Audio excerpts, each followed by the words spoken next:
Hello श्रोताओं, नमस्कार। साहित्यिक कहानियों की श्रृंखला में आज सुनेंगे पूनम अहमद की लिखी कहानी अपना घर। तो आइए सुनते हैं कहानी अपना घर। मुंबई सेंट्रल पर ट्रेन रुकी तो मोहन शास्त्री अपनी पत्नी नंदिता के साथ ट्रेन से उतरकर खड़े हो गए। स्टेशन पर एक दूसरी ही दुनिया लग रही थी। लगा कहाँ जा रहे हैं सब, अपने अपने घर या अपने घर से दूर। सभी को जल्दी थी। अचानक दोनों की नज़र अपने बेटे राजीव और बहू नेहा पर पड़ी। दोनों ने उनके पैर छुए तो नंदिता ने तो बहू नेहा को गले लगा लिया। नंदिता नेहा से नया संबंध जोड़ने के लिए बहुत उत्साहित थी। पिछले महीने ही लखनऊ में विवाह के एक हफ्ते बाद ही राजीव नेहा के साथ मुंबई वापस आ गया था। रिश्तेदारों की भीड़ और रीति रिवाजों की भीड़ में नंदिता का बहू से औपचारिक रिश्ता ही बन पाया था। फोन पर भी ज़्यादा बात राजीव ही करता था। स्टेशन से थाने तक लगभग 1 घंटे की ड्राइव में नेहा चुप ही थी। मोहन जी और राजीव तो वैसे भी आपस में कम बोलते थे। बस नंदिता ही सबसे कुछ न कुछ बात करती रहती थी। राजीव और उससे बड़ी प्रिया जब स्कूल जाते थे तो उनकी स्कूल की बातें सुने बिना उसे चैन नहीं आता था। नंदिता कार से बाहर देख रही थी। तेज रफ्तार गाड़ियां जिस अनुशासन से अपनी अपनी लाइन में फर्राटे से भाग रही थी, नंदिता को किसी प्रतियोगिता की आवाज आने लगी। अब वे खुद भी तो उस दौड़ का हिस्सा थे। घर पहुंचकर मोहन जी और नंदिता नहा धोकर खाना खाकर आराम करने लगे। राजीव नेहा के नए घर में लेटते ही नंदिता को अपना लखनऊ का घर याद आ गया, जहां उन्होंने जीवन का एक बड़ा हिस्सा बिताया था। मोहन जी के रिटायर होने पर राजीव के विवाह के बाद वे अपना घर बेचकर यहाँ आ गए थे। प्रिया दिल्ली में थी। दोनों जीवन संध्या की यह बेला बेटे बहू के साथ बिताना चाहते थे।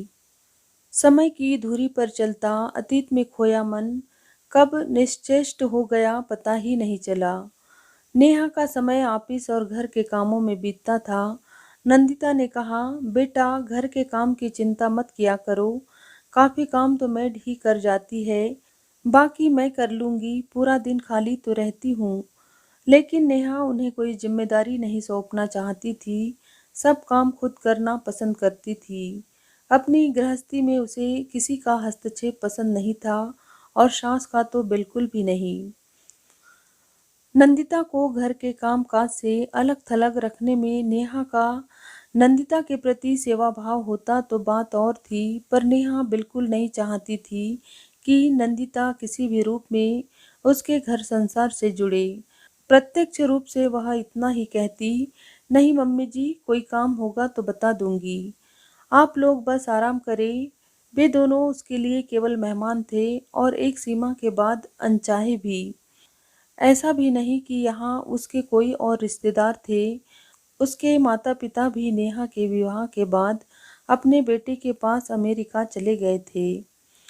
नेहा के बिना कहे भी स्पष्ट था कि एक लंबे समय के लिए उस घर में उन दोनों का रहना मुश्किल था। कितने चाव से वे अपना सब कुछ समेट कर यहाँ आए थे।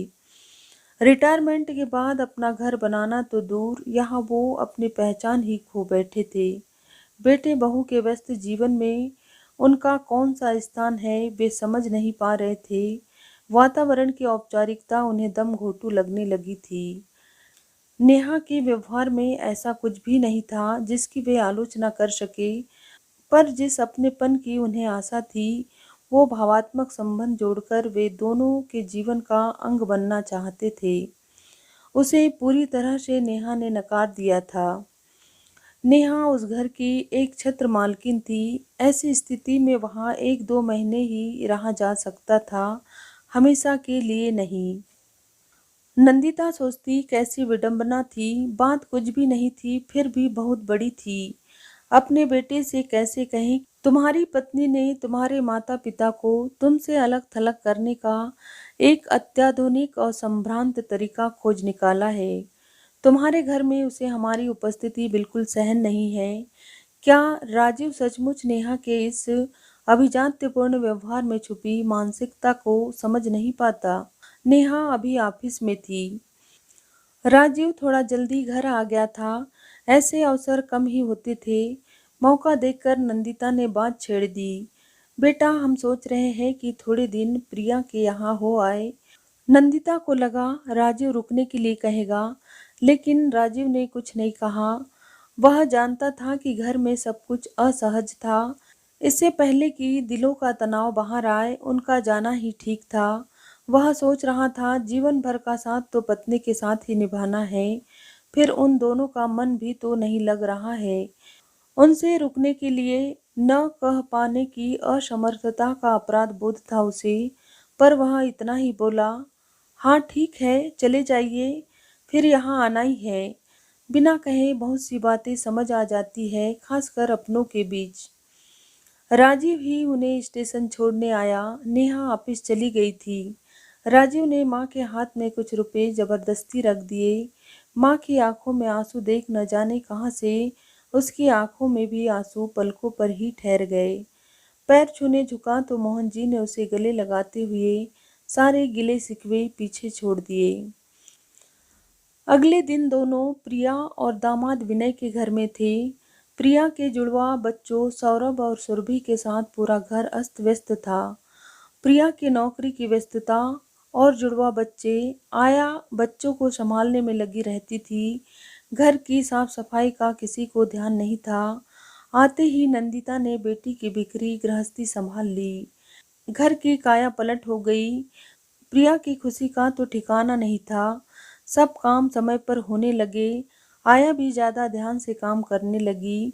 छोटे बच्चों की देखभाल नाना नानी की स्नेह छाया में हो रही है।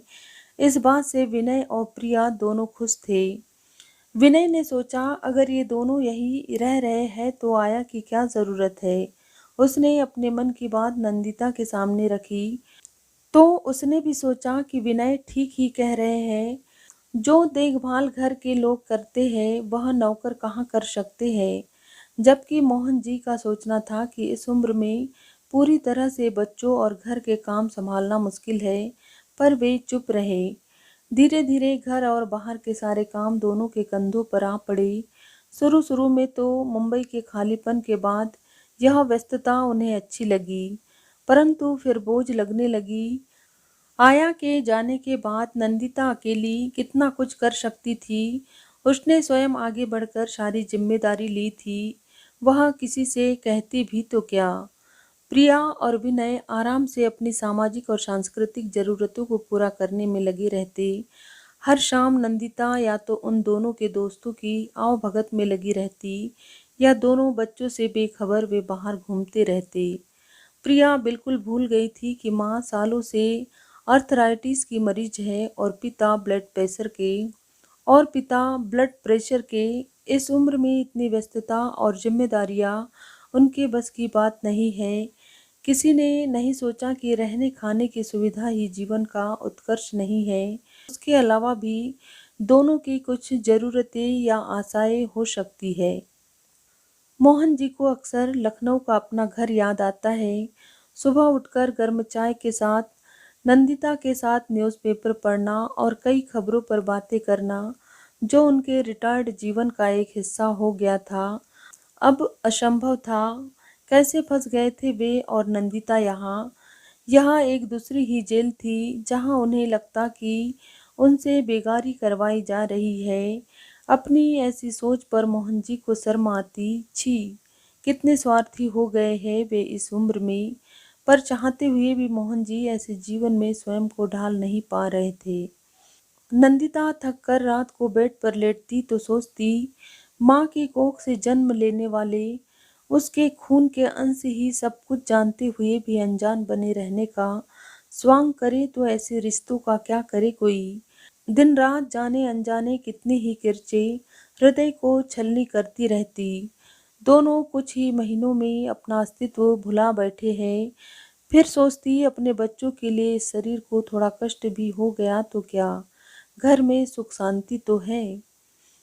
एक दिन मोहन जी से रहा नहीं गया। उन्होंने बेटी से कह दिया, बेटा अब तुम्हारी मम्मी से इतना काम नहीं होता। रोज दर्द से सो भी नहीं पाती वह। प्रिया तुनक्कर बोली, मम्मी ने खुद ही काम करना शुरू किया था। मैंने नहीं कहा था उन्हें, मेरा घर जैसा था ठीक था। घर तो प्रिया का ही था, वे दोनों तो मेहमान ही थे। प्रिया ने विनय से आया को वापस बुलाने की बात की तो विनय का मूड खराब हो गया। खैर, आया आई तो नंदिता ने चैन की सांस ली, लेकिन विनय का व्यवहार बहुत बदल गया, जिसे महसूस कर मोहन जी और नंदिता का मन एकदम उचट गया। अचानक एक दिन मोहन जी ने प्रिया से कहा, कुछ जरूरी काम है, हम दोनों कल सहारनपुर जा रहे हैं। नंदिता हैरान हुई पर उस समय कुछ नहीं पूछा। प्रिया ने सपाट स्वर में कहा, ठीक है। नंदिता किचन में काम करते हुए सोच रही थी, नेहा के रूखे स्वभाव और उपेक्षापूर्ण व्यवहार होते हुए राजीव अकेला कब तक संबंध निभा पाएगा। समय और स्थान की दूरियां रिश्तों के बीच वैसे ही आ जाती है। बेटी दामाद से भी कोई उम्मीद करना बेकार था। रात को सोते समय नंदिता ने पूछा, यह सहारनपुर का क्या चक्कर है?